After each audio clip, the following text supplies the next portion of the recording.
साथियों नमस्कार, मैं असलम चौबदार और राजस्थान के युवा को सच की आवाज को लेकर मैं आप लोगों के बीच में रूबरू हुआ हूं। और काफी समय से हम भागा दौड़ी कर रहे थे, जिसकी वजह से बहुत सारी बातें रह जाती है। कई बार लोगों के मैसेज भी आते हैं कि सर आप कॉल नहीं उठा पाते, आपकी टीम नहीं उठा पाती है।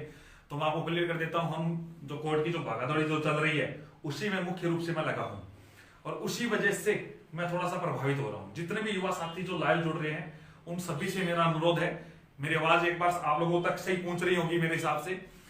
और मेरी कोशिश है आज आप लोगों के सामने जो बात रखने आया हूं कि जो कई बार तथ्यों को लेके कई लोग आप लोगों को गुमराह करने की कोशिश करते हैं कि किस प्रकार से क्या हो रहा है क्या नहीं हो रहा है, तो उन चीजों को मैं आप लोगों के सामने रखने के आया हूं। इसलिए मैंने अपने फ्रेंड को भी बोला, अपने दोस्त को बोला कि आपके स्टूडियो का थोड़ा यूज कर सकूं ताकि कुछ फैक्ट रख सकूं। उससे पहले मैं चर्चा कर लेता हूं, जो 19 तारीख को जैसे हियरिंग है, 20 तारीख को हियरिंग है, लोग घबरा रहे हैं कि क्या हो रहा है क्या नहीं हो रहा है। देखो, मैं फर्जी बोलूंगा तो किसी को लगेगा कि गलत बोल दिया, कोई भी वकील कह देगा हमें फर्जी घोषित कर रहा है। लेकिन ये बात क्लियर है, ये जो केस जो लगाए जा रहे हैं वो एक सोची समझी रणनीति के तहत है, जिनको हम कभी भी सफल नहीं होने देंगे। आप सभी से मैं अनुरोध कर रहा हूं, आप इस बात को समझे। आप कई लोग ये कह रहे हैं कि हमारे केसेस का क्या हुआ, तो देखो भैया, मैं ड्राफ्ट तैयार करवा रहा हूं। एक जो केस लगा था सबसे पहले, उस केस के मैंने कल ड्राफ्ट पढ़े। बड़ी हंसी आई ड्राफ्ट को पढ़ के कि रियल में बीएड धारियों के लिए कुछ काम हो रहा है क्या। कई लोग सोच लेगा हाँ बीएड वालों को शामिल करवाने के लिए। उसमें दो चीजों का जिक्र था। उस ड्राफ्टिंग लगभग 150 पेज की, 150 पेज की जो ड्राफ्टिंग थी, एक नॉर्मल कोई भी वकील करता है 100-150 पेज हो जाती है। हमारी जो ड्राफ्टिंग है वो 1700 से 1800 पेज की ड्राफ्टिंग है। अंतर देखे 150, 1700, 1800। अब उसमें क्या था वो चीज मैं आपको क्लियर करना चाहता हूं। मेरी बात सभी तक पहुंच रही है? सही है? हाँ, थोड़ा सा इसको ऊपर कर दो, मैसेज आ रहा है।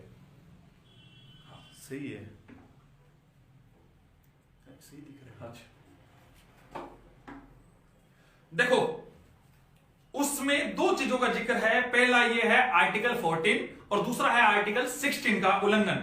यानी उन्होंने जो रिट दायर की है वो अकॉर्डिंग टू आर्टिकल 32 जो फंडामेंटल राइट्स का जब हनन होता है, यानी मूल अधिकारों का जब हनन होता है, तो उसके संवैधानिक उपचारों का जो अधिकार है हमें 32वें अनुच्छेद में दिया गया है, उसके अनुसार वो रिट दायर की गई है। इसमें किसी भी प्रकार से उस रिट में एनसीईटी का जिक्र नहीं है, किसी भी एनसीटी की गाइडलाइन का जिक्र नहीं है, किसी प्रकार से कोर्ट के आदेशों का जिक्र नहीं है, सुप्रीम कोर्ट के आदेश का जिक्र नहीं है, किसी भी राज्यों में नोटिफिकेशन के द्वारा बीएड वालों को प्राथमिकता दी गई है, बीएड वालों को शामिल किया गया है, इस प्रकार का कोई जिक्र नहीं है। यानी स्पष्ट तौर से एक बहुत बड़ी प्लान के साथ काम किया गया है। और इससे भी बड़ी बात, 14वां अनुच्छेद क्या कहता है सभी को पता है, विधि के अनुसार सभी समान है, अकॉर्डिंग टू आर्टिकल 14 आप सभी को पता है। और 16वां कहता है लोक नियोजन में अवसर की समानता। ये जो अवसर में समानता के आधार पर जो रिट लगाई गई है, ऐसे तो 2011 में भी लगा सकते थे, 12 में लगा सकते थे, 15 में लगा सकते थे। सिर्फ ये कई प्रकार की रणनीतियों के साथ काम करे। और इससे भी बड़ी कहानी मैं आपको क्लियर कर देता हूं, इन्होंने जो रिट लगाई है वो एसबी सिंगल बेंच में नहीं लगाई है, डीबी में लगाई है, डिवीजन बेंच में लगाई है। क्यों लगाई है? इनको पता है सिंगल बेंच में डबल एजी आएगा, डिवीजन में एजी साहब उतरेंगे। एक माशे जी लाइव आके बोलते हैं एजी जी तैयार है। अरे डिवीजन बेंच में सीधे आप लगा रहे हो ताकि यहाँ पे याचिका खारिज हो जाए और लोगों में हौला मचवा दूं, यहाँ पे सब कुछ बीएड वालों को कुछ नहीं मिला है, ये नहीं मिला है, और अपना जो प्रोग्राम है उसको सोचे समझते थे फेल करवाने का। अब देखो, ये जो याचिका है और अपने वाली जो याचिका है, इसमें अंतर है। जो इन दिनों में जो याचिका लगी थी उसमें और अपने वाली में बहुत बड़ा अंतर है। अंतर यह है कि अपने वाली जो याचिका है, अपने वाली याचिका है उसमें एनसीटी की गाइडलाइन का जिक्र किया गया है, सभी राज्यों के नोटिफिकेशन है, कोर्टों के आदेश है, 1700 या 1800 पेज की याचिका है, ड्राफ्टिंग का काम है जो। और इसमें जो उन्होंने किया गया है, इनका जो कार्य किया गया था वो स्पष्ट तौर से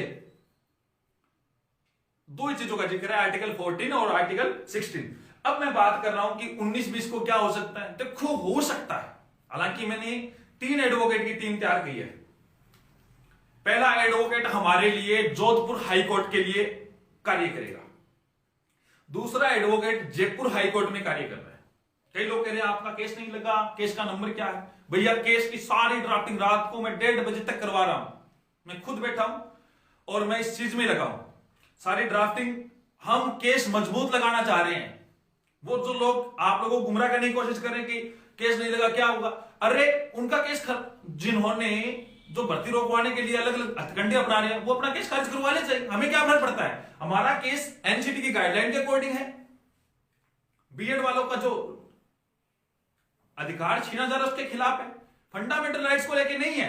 आप सभी को पता है मूल अधिकारों का हनन होता है तो single bench division bench supreme court में सीधा जा सकता है। उन्होंने सोचा कि डिवीजन बेंच में लगाए, यहां से याचिका खारिज हुई, बीएड वालों का हल्ला मचाए, बीएड में मीडिया पर को एक्टिव करे और सीधा सीधा फिर सुप्रीम कोर्ट में जा रहा है मैटर ये करके उन लोगों को खराब कर दे और असलम के साथ कोई युद्ध, वैसे मैं उनको भ्रमित कर दूंगा और वो युद्ध जुड़ेंगे नहीं और उनको कह देंगे देखो मैंने कहा था ना आपको कुछ नहीं होगा। अरे भाई साहब क्लियर कर देता हूं, सिंगल बेंच से सीटी चढ़ूंगा, फिर डिवीजन बेंच में अगर जरूरत पड़ी तो सुप्रीम कोर्ट तक लड़ूंगा, लेकिन बीएड वालों को अपना हक दिला के रहूंगा। ये बात आप कान खोल के सुन ले सभी युवा साथी। देखो एक और कल माशी जी लाइव आए थे, उन्होंने स्वीकार भी किया था, सुनने में आ रहा है, उन्होंने ये स्वीकार किया था लेवल प्रथम में बीएड वाले बैठ तो सकते हैं, अरे बैठेंगे नहीं, नियुक्ति भी लेंगे, बैठाऊंगा मैं। आप तो ये भी कह रहे थे कि कोई ताकत भी नहीं है, किसी के बाप की में दम नहीं है। ये खड़ा भाई साहब बिठा के दिखाएगा। एक शब्द का उन्होंने यूज किया था कंसीडर का, चलो मैं दिखाता हूं कंसीडर शब्द क्या है। गूगल मारते हैं आप लोग के सामने, यहीं पे गूगल, ये रहा, आप सभी लोगों को सही से दिख रहा होगा, एक बार गौर से कर ले। कंसीडर, कंसीडर का अगर हम हिंदी अर्थ करते हैं, खोजते हैं हिंदी अर्थ कि हिंदी अर्थ क्या होना चाहिए, तो इसका स्पष्ट तौर से लिख रहा है विचार करना, विचार करना चाहिए, समझना चाहिए, जाएगा। आराम से देख ले, गौर से देख ले, ये रहा माना जाएगा। और ये इसकी अर्थ देख ले, गौर से देख ले, कंसीडर का शैल बी कंसीडर, ये आपके लिखा हुआ है स्पष्ट तौर से नोटिफिकेशन में। और इसका शाब्दिक अर्थ शब्द भाषाओं में क्या है? माना जाएगा। आराम से देख ले, किसी भी प्रकार से अगर कट रहा है तो भी देख ले आराम से, अगर लाइव सही तरीके से नहीं आ रहा है तो आराम से देख ले। कहां लिखा हुआ है यह भी दिखा देता हूं आपको, यह चीज कहां लिखी हुई है यह भी दिखा देता हूं। एक बार आप अच्छे से पढ़ ले, गूगल किया हुआ है, अपना मोबाइल खोल ले, गूगल कर ले, बहुत सारी चीजें हैं। देखो ध्यान करें, किसी मीनिंग पे अगर जाते हैं तो उसका इंग्लिश में कोई और अर्थ हो सकता है, लेकिन सेंटेंस पे जाएंगे तो उसका अर्थ और होता है। दूसरा हम बात कर लेते हैं, जो मैं दिखा रहा हूं ये हिंदी में है और ये इंग्लिश में है।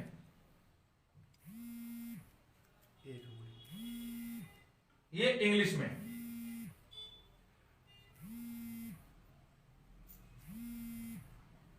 अब मैं आपको दिखाता हूं। इसमें इसने नीचे लिख रखा है ग्रेजुएशन, थोड़ा जूम कर देता हूं मैं।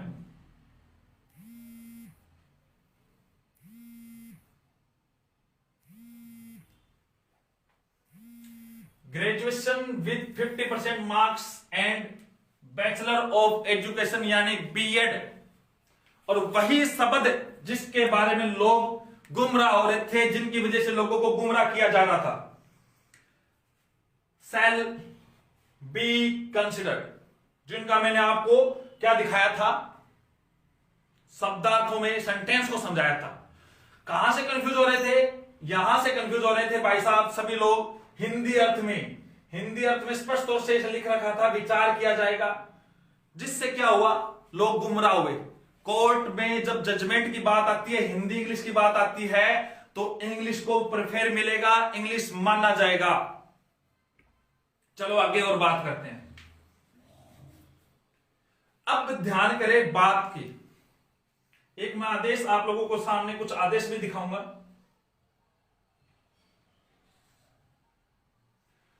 कुछ मेरे पास बहुत सारी चीजें हैं, मैं उस चीजों को बाद में रखूंगा। बात सुने। अब कई लोग कह रहे पिटिशनर क्या क्यों बनना चाहिए, नहीं बनना चाहिए। देखो हमारा जो प्रयास है, हमारा प्रयास स्पष्ट तौर से यही है कि सभी बीएड धारियों को मौका मिले। कल मैं इस बात पे मेरी एडवोकेट साहब से लंबी मंत्रणा भी हुई थी कि पिटिशनर को ही फायदा क्यों मिल रहा है। उन्होंने स्पष्ट तौर से एक बात रखी थी मेरे सामने कि असलम जी कि पिटिशनर को अभी क्या है कि आपको शामिल नहीं किया है इस विज्ञप्ति के अनुसार, तो यह मामला हो सकता है इसका निर्णय लंबा चला जाए, महीना चले जाए, 2 महीना चला जाए, 3 महीना चला जाए, 5 महीने चले जाए, लंबा चल जाए सिंगल बेंच से डिवीजन या फिर सुप्रीम कोर्ट में। लेकिन कोर्ट ये कहेगा कम से कम इनको जो प्रभावित है, जो याचिका करता है, इनको कम से कम कहां पे बिठा दिया जाए, एग्जाम में तो बिठा दिया जाए। ऐसा ही आदेश 2020 के मामले में पंजाब हरियाणा का हुआ है। 18-19 के मामले में उन्होंने ये कहा है याचिकाकर्ताओं को बिठाया जाए। आपको जिसको भी मैंडेटरी आदेश चाहिए मैं आदेश भी दिखा दूंगा पंजाब हरियाणा मामले में। अब मैं जो बात कह रहा हूं वो आगे सुने। कई लोग ये कह रहे हैं कि किस प्रकार से पंजाब हरियाणा ने क्या कहा है क्या नहीं कहा है, उसका भी मैं आप लोगों के सामने दिखाता हूं। बिल्कुल हर हाल में बीएड धारी शामिल होंगे, इसकी मैं गारंटी लेता हूं भाई साहब। और याचिकाकर्ता को क्यों फायदा मिल रहा है, देखो 2 केसेज है। हम ये चाहते हैं, वकील साहब ने जो बात कही थी वो ये कह रहे थे कि याचिकाकर्ता है तो देखो अगर बड़ी परिस्थितियां होती है तो सर 1% जो कोर्ट से न्यायालय से ये बात आ जाती है, जज साहब ये मान लेते कि चलो सभी को शामिल कर दे। लेकिन अगर 1% अगर ऐसा कर दे कि याचिकाकर्ताओं को शामिल कर दे तो उससे फिर क्या होता है, उससे बहुत बड़ा लॉस हो जाता है। उससे वो लोग बाहर हो जाते हैं जो पिटिशनर नहीं बने। मैं आपको कई आदेश दिखा देता हूं जिसमें पिटिशनरों की संख्या बहुत ज्यादा है। एक सेकंड, चलो ये छत्तीसगढ़ का नोटिफिकेशन बोला, चलो पहले नोटिफिकेशन दिखा देता हूं। उसके साथ छत्तीसगढ़ का नोटिफिकेशन है, ऊपर से आओ, छत्तीसगढ़ टीचर एबिलिटी टेस्ट। और इन्हें स्पष्ट तौर से अंतिम रूप में क्या लिख रखा है, स्पष्ट तौर से आप लोग पढ़ सकते हैं। ये मेरा घर का बनाया हुआ नहीं है, यहां पे भी कांग्रेस की सरकार है। उसने लिखा है 1 से 5 तक पढ़ाने के लिए अध्यापक के रूप में नियुक्ति हेतु विचार किया जाए, लेकिन इस प्रकार यानी वही चीज एनसीटी की गाइडलाइन को स्पष्ट तौर से लिख रखा है जो हिंदी में लिखा हुआ है। स्पष्ट तौर से क्रमांक वगैरह सब देख सकते हैं आप लोग। और मैं जूम कर दूंगा, जिसको नहीं प्राथमिक स्तर के शिक्षा पात्रता टेट में बीएड धारियों को सम्मिलित करने के बाबत पूरी स्पष्ट तौर से छत्तीसगढ़ ने ये लिख रखा है। फिर आप लोग कह रहे हैं कि नहीं होगा, बहुत सारी अब नोटिफिकेशन और दिखाता हूं आपको। पहले पिटिशनर वाली बात मैं रख देता हूं। इसमें क्या है, मैं कह रहा हूं सभी बीएड धारियों को मौका मिलेगा, लेकिन वो बीएड धारी जो सिलेक्टेड है उनको नियुक्ति के लिए मौका मिलेगा। लेकिन जो घर बैठे हैं जिन्होंने फार्म ही नहीं भरा, कोर्ट में पिटिशनर, कोर्ट ये कह देगा जो याचिका करता है उनको शामिल कर लिया जाए। और एक कंडीशन मान लीजिए कल ऑर्डर हो जाए तो बहुत टाइम पड़ा है, एक ऑर्डर को रिप्लेस करवा ले, 2 ऑर्डर को रिप्लेस करवा ले कि हाँ भैया हम पिटिशनर है, कोई दिक्कत नहीं है, हम भी पिटिशनर के आधार पे नए पिटिशनर बन जाओ। लेकिन एक इन केसेज अगर ऐसा हो जाए कि एग्जाम से 5 दिन पहले आदेश ही हो कि पिटिशनरों को शामिल हो, क्योंकि मामला दोनों के बीच में लंबा उलझ जाए, 15 दिन की हियरिंग पड़ जाए, 20 दिन की पड़ जाए, महीना भर आगे चला जाए, और इन केसेज में क्या कहा जाए कि पिटिशनर को शामिल कर दिया जाए, तो ऐसे कंडीशन में 5 दिन के बाद में आप क्या कर लोगे? कोविड जैसी परिस्थितियां आ जाए, कोर्ट में जो जज साहब के बेंच में लग रहा है वो जज साहब को मान लो कोई कोविड जैसी परिस्थिति से गुजरना पड़ जाए, या एडवोकेट ऐसा ही हो जाए, या कोई अन्य परिस्थितियां हो जाए, या एग्जाम से 2 दिन पहले आ जाए, या 5 दिन पहले आ जाए, 10 दिन पहले आ जाए, ऑफलाइन फार्म मांग लिया जाए, या फिर कुछ ऐसी परिस्थितियां मांग ली जाए कि आप लोग याचिकाकर्ता वाले नहीं है वो बाहर रह जाए, तो फिर मुझे इस बात का अफसोस ना रहे कि मैं अपने भाई बहन को शामिल नहीं करवा पाया जो लोग याचिकाकर्ता नहीं बने। इसलिए मैं आप लोगों से कह रहा हूं कि आप लोग याचिकाकर्ता जरूर बने। आपकी 1700 पेज की लगभग की ड्राफ्ट पर बंदे की तैयार हो रही है, जो लोग बन रहे हैं, और इसके सभी याचिकाकर्ताओं के 119 पेज का सुप्रीम कोर्ट का आदेश, 58 पेज का पटना हाईकोर्ट का आदेश, इलाहाबाद हाई कोर्ट का आदेश, पंजाब हरियाणा के तीनों कोर्ट के आदेश, महाराष्ट्र का कोर्ट का आदेश, चलो महाराष्ट्र का कोर्ट का आदेश से याद आया, मैं आपको वो आदेश दिखाऊंगा। तो आप इस बात को क्लियर तौर से समझे कि किसी भी प्रकार से हम हारने वाले नहीं है, लेकिन जो लोग गुमराह कर सकते हैं, आप लोगों को प्रभावित कर सकते हैं, मैं खुद इसलिए बोल रहा हूं, शामिल सभी होंगे बीएड वाले, लेकिन एग्जाम में बैठने वाले पे आप लोग मान लीजिए 1 लाख याचिकाकर्ता बनते हैं, मान लीजिए सिट्टे 20,000 है, उन 1 लाख याचिकाकर्ताओं को सम्मिलित कर दिया, उन 20,000 में सीटों में से 5,000 बीएड धारियों ने जीत ली है। अब 5,000 की नियुक्ति के लिए मामले में चला जाएगा, नियुक्ति होगी तो 500 को 500,000 को मिलेगी, लेकिन आपने एग्जाम ही नहीं दिया, फिर कहां से आप जीतोगे? एग्जाम देने के लिए हो सकता है कि सरकार कोर्ट ये कह दे कि याचिकाकर्ता को मौका मिले। मेरे खुद के नाम से एक आदेश हुआ है, 2019 का केस लगा था और 11,551 नंबर था, नंबर मुझे पूरा याद नहीं है, लेकिन मैं आपको बता देता हूं, जोधपुर हाई कोर्ट का आप सर्च कर लेना, मोहम्मद असलम नाम से केस लगा था मेरे नाम से, 9 जनवरी 2020 को आदेश हुआ था और मेरे अकेले के नाम पे मैं याचिका करता था, लेकिन फायदा 386 लोगों को मिल रहा है। मैं इससे ज्यादा नहीं, मेरे से ज्यादा कोई नहीं जानता, मैं इसको बहुत अच्छे समझता हूं। यहां पे फायदा क्या था? नौकरी का मामला था।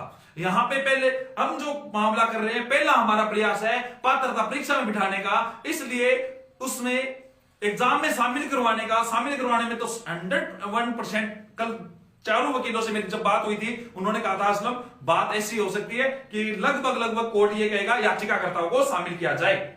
आप सभी लोग जो लाइव देख रहे हैं, सभी लोगों तक पहुंचाइए बात, जितने भी लोग हैं, आपकी जिम्मेदारी है लाइव को ज्यादा से ज्यादा लोगों तक पहुंचाने की कोशिश करें, ताकि लोग भ्रमित ना हो, बीएड धारियों को यह बात पता होनी चाहिए। और दूसरी बात जो मैं आप लोगों के सामने रख रहा था, एक कोर्ट का जजमेंट दिखाता हूं आपको, बॉम्बे हाई कोर्ट, देख लीजिए गौर से, बॉम्बे हाई कोर्ट का आदेश, इसका 22वां नंबर पेरा,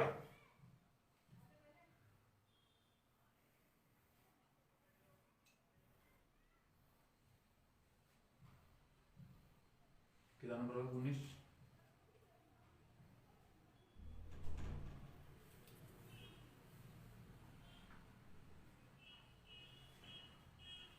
जिसको इंग्लिश आती है वो आराम से पढ़े इस 22 नंबर पेज को। इसने स्पष्ट तौर से राज्य सरकार को कड़ी फटकार लगाते हुए कहा है, उन्होंने कहा था कि बीएसटीसी धारक या डीएल धारक या जेबीटी धारक, इनके पास पर्याप्त मात्रा में, राज्य सरकार ने कहा पर्याप्त मात्रा में है, हमें बीएड वालों को शामिल नहीं करना है। ये किसने कहा? राज्य सरकार ने। तब कोर्ट ने कहा एनसीटी की गाइडलाइन से आप खिलवाड़ नहीं कर सकते, और चाहे कितने ही हो, और उन्होंने स्पष्ट तौर से इसी आदेश के अनुसार बीएड वाले लेवल प्रथम का हिस्सा बन रहे हैं। केवी का नोटिफिकेशन पढ़ा होगा आप लोगों ने, केंद्रीय विद्यालय का,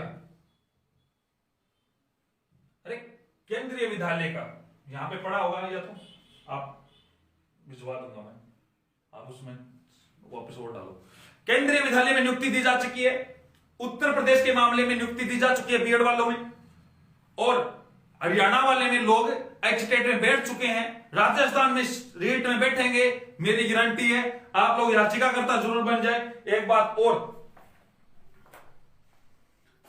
कई लोग आपको भ्रमित करने की कोशिश कर रहे हैं, देखो मेरे को भी बदल कर रखा है, मैं सही तरीके से खाना पीना भी नहीं हो रहा है, सोना भी नहीं हो रहा है, लेट तक हो रहा है। आप लोग मान के चले कि मैं बहुत बदल रह रहा हूं, मैं हर जगह अपनी पूरी कोशिश कर रहा हूं, मैं पूरा जोर लगा रहा हूं, लेकिन कई लोग जो गुमराह करने की कोशिश कर रहे हैं, उनसे आप बच्चे, अलग अलग प्रकार की याचिकाएं लगाई जाएगी, अलग अलग प्रकार से भ्रमित करने की कोशिश करेंगे, वो मंच में अपने बराबर खड़े होकर बहुत सारी बातें लेने की कोशिश करेंगे, लेकिन बहुत सारे नोटिफिकेशन है। आप लोगों को क्या क्या दिखाऊं मैं? केवीएस का नोटिफिकेशन, केंद्रीय विद्यालय,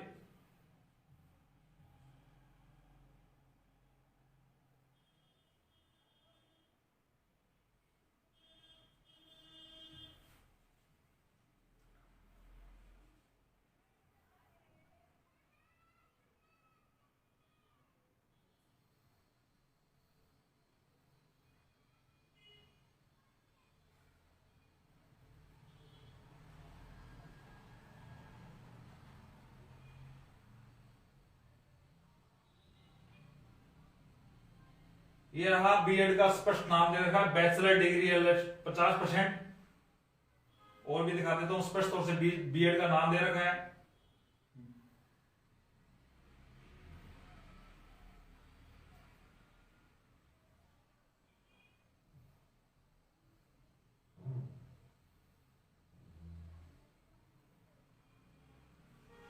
ये लीजिए भाई, प्राइमरी टीचर का, पढ़ लीजिए आराम से,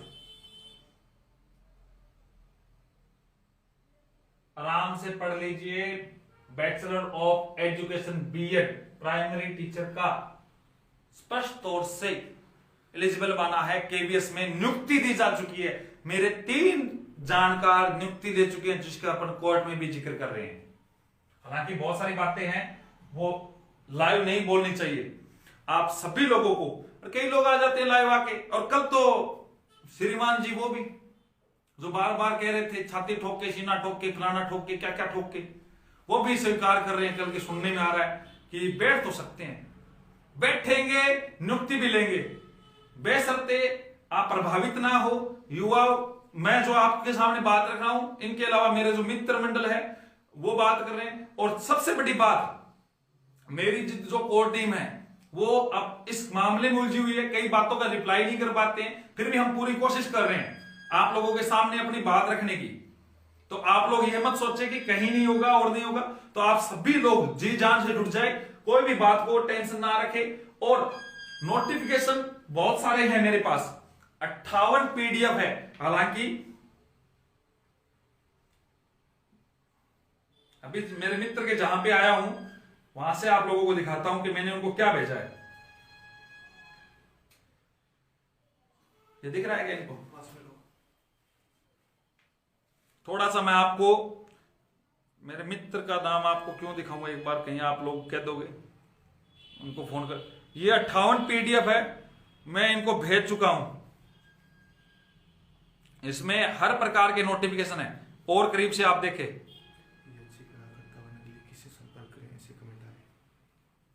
याचिकाकर्ता बनने के लिए किससे संपर्क करें, वो नंबर मैं आप लोगों के सामने डाल रहा हूं। ये नोटिफिकेशन है भाई साहब, सब भी गौर से देखो, A to Z, यहां से देखिए आप। जिसको भी चाहिए मेरे से संपर्क करें। अब याचिकाकर्ता बनने के लिए किससे संपर्क करें, तो वो भी मैं आप लोगों को नंबर दिखा देता हूं। कहां से हो? इसमें डाल दूंगा, यहाँ पे। हाँ, इसमें डाल दो। नीचे जाओ पे, 1 2 3 करो, नीचे लिख लीजिए आप नंबर।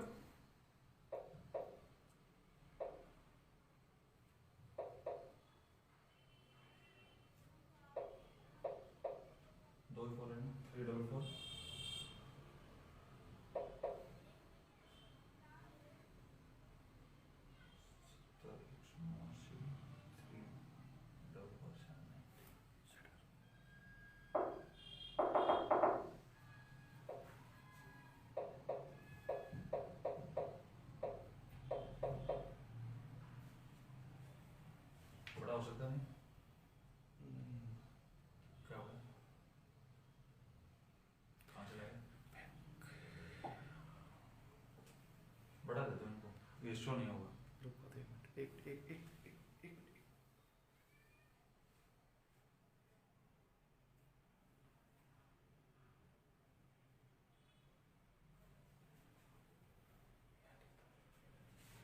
लीजिए नंबर लिख रहा हूं आप लोगों के सामने, 70189 34479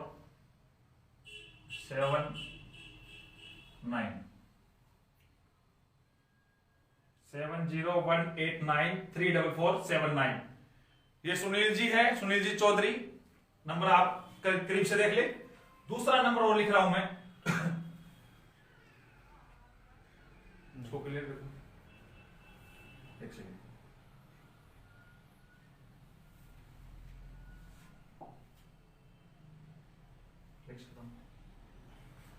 वापिस लिख देता हूं मैं, 70189 4479, ये सुनील जी है। और दूसरा नंबर है 80 580 92 646। एक बार आप स्क्रीन पे पूरा दिख रहा होगा, आप नोट कर ले, ये नंबर है। इनसे आप संपर्क करें, पहले इनसे बात कर ले, फिर इनसे कर ले। डॉक्यूमेंट आपको सारे अपने व्हाट्सएप पे भेज सकते हैं, किसी भी प्रकार से आपको कोर्ट में आने का झंझट नहीं है। आप डॉक्यूमेंट भेज सकते हैं, हमारी टीम काम कर रही है, आप लोगों को प्रभावित होने की जरूरत नहीं है।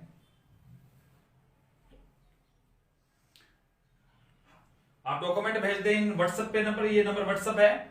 और याचिका करते कोई ऐसा भाई बहन ना रह जाए जिसकी वजह से फिर वो मुझे कहे शामिल नहीं करवाया। कई लोग कहते हैं सभी को शामिल कराओ, जो सिलेक्टेड होंगे उनको सभी को कराऊंगा भैया, लेकिन पहले एग्जाम में बिठाने की मेरी पहली प्राथमिकता है। पहली प्राथमिकता जो मेरी है वो एग्जाम में बिठाने की है, और हम हर हाल में सफल होंगे इस प्राथमिकता को लेके। तो आप सभी लोगों से अनुरोध है, याचिकाकर्ता बने, कहीं बाद में पछतावा ना होना पड़े। अपने ड्राफ्टिंग, अपने डॉक्यूमेंट आपको क्या चाहिए ये भी मैं बता देता हूं। 4 प्रकार के डॉक्यूमेंट चाहिए इसको साफ करने के लिए। ये है क्या? चलो डॉक्यूमेंट क्या चाहिए वो बता देता हूं। पहला, एक आपकी कोई आईडी, आईडी का मतलब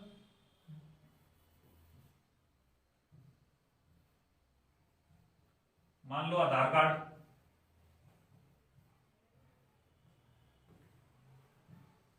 एक आपका आधार कार्ड, फिर आपकी कोई बीए या बीएससी है उसकी फाइनल ईयर की मार्कशीट, बीए बीएससी की फाइनल ईयर की मार्कशीट, और आप लोगों ने जो कर रखा है बैचलर ऑफ एजुकेशन यानी बीएड, बीएड की मार्कशीट। ये 3 डॉक्यूमेंट है। और चौथा जो डॉक्यूमेंट है वो होगा आपका वकालतनामा पे साइन। ठीक है,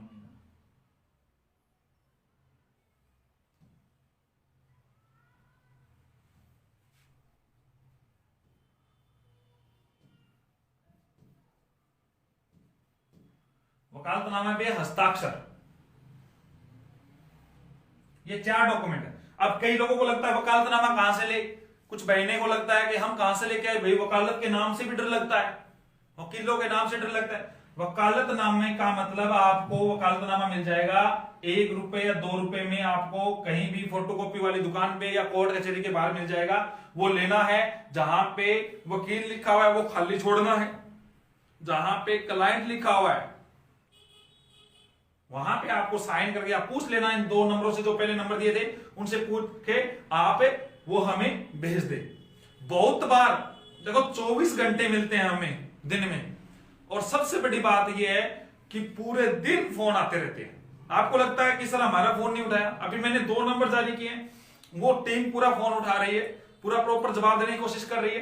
फिर भी अगर नहीं उठाया जाता है तो आप मेरे ऑफिस पहुंचे, टोंक फाटक पे ऑफिस है जयपुर में, लक्ष्मी मंदिर सिनेमा के पीछे, वहां पे आए तो मैं व्यक्तिगत तौर पे आप लोगों को मिलूंगा। कल मैं किसी कारणवश बाहर हूं, कल मैं खुद बाहर हूं, लेकिन आप लोग इस काम को बखूबी से करें, अपने 4 डॉक्यूमेंट इकट्ठा करें, किसी प्रकार से आप अपने आप को बाहर मत कर दे विज्ञापन। और सबसे बड़ी बात, कई लोग ये सवाल पूछ रहे हैं कि क्या एग्जाम होगा नहीं होगा, और कमेंट अगर मैं देखूं तो कमेंट आपके जो आ रहे हैं वो भी मैं आप लोगों को रीड कर रहा हूं।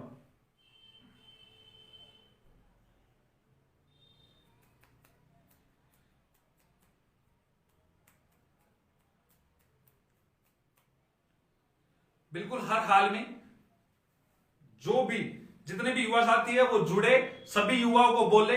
आपके जो कमेंट है वो भी मैं प्रॉपर देख रहा हूं। अब अगर किसी को कोई कमेंट, कोई सवाल है तो वो लिखे ताकि मैं उसका रिप्लाई कर दूं, और उसके बाद में आप लोग जितने भी कोई कार्य है वो मेरे सामने रखने की कोशिश करें, और आप लोग हर हाल में शामिल होंगे, ये मैं आपको कहता हूं। कोई कहता है किसी प्रकार से नहीं होने देंगे तो वो गुमराह मत हो। और भर्ती को जो उन्होंने जो गेम खेला है, डिब्बी में सीधी याचिका लगा के, फंडामेंटल राइट्स का जिक्र करके, मूल अधिकारों का हनन का जिक्र करके, एनसीटी की गाइडलाइन को दरकिनार करके, वो सिर्फ गुमराह करने वाले हैं। गुमराह करने वाले उन लोगों को पता भी चलेगा कि क्या होता है क्या नहीं होता है। और बाद में बार बार ये कहते हैं पद ज्यादा चाहिए। अरे भैया पद ज्यादा तुम थोड़ी ला सकते हो यार, जिसके पद खाली है वो उसके अकॉर्डिंग आ जाएंगे। 2000 3000 ज्यादा, इसमें ऑलरेडी ज्यादा आते हैं। पिछली बार 28,000 26,000 का आंकड़ा था, तो उसका मतलब नहीं है 54,000 की भर्ती में 28,000 सेकंड लेवल के थे, 26,000 फर्स्ट लेवल के थे। लेकिन जो हक की बात है, हम पिछली बार नहीं बोले। और एक 2012 का जो केस है उसका कई बार जिक्र करके सोचते हैं हम कोर्ट से हर प्रकार के एविडेंस है हमारे पास, हर प्रकार के तथ्यों के साथ हम काम कर रहे हैं। तथ्यों के आधार पे, सच के साथ और सच की आवाज के साथ, जिसके हिसाब से कोर्ट के जजमेंट होते हैं उसके अनुसार हम जीतेंगे। टाइम लग सकता है, भ्रमित होने की जरूरत नहीं है। ये आलतू फालतू के केसों को लेकर आप गुमराह मत हो जाना। और आप सभी लोग जो लाइव जुड़े उन सभी लोगों का बहुत बहुत धन्यवाद। आगे की मैं लाइव का चर्चा भी करूंगा। कुछ नोटिफिकेशन बहुत सारे रह गए, क्योंकि जहां से मैं एक भाई साहब से रिक्वेस्ट करके इनके स्टूडियो में आया हूं, उनकी रियल में 5 बजे लाइव क्लास चलती है, तो वो उनको मैं 5 बजे का टाइम दिया था कि 5 बजे तक मैं फ्री हो जाऊंगा। तो इस वजह से मेरी इच्छा बहुत थी कि आप सभी को बहुत सारे नोटिफिकेशन वगैरह ये दिखाऊं।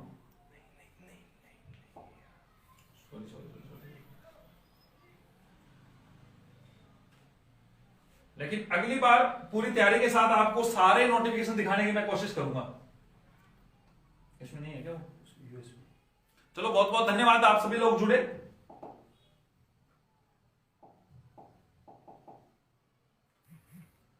सभी कोर्ट का आदेश आप मुझसे ले लेना, किसी को चाहिए सभी कोर्टों के आदेश, सभी प्रकार के जो नोटिफिकेशन है। कई लोग कह रहे हैं इतने राज्यों में, अरे 21 राज्यों के नोटिफिकेशन मैं दिखाऊंगा। अब आप लोगों से विदा लेता हूं। जय हिंद, जय भारत।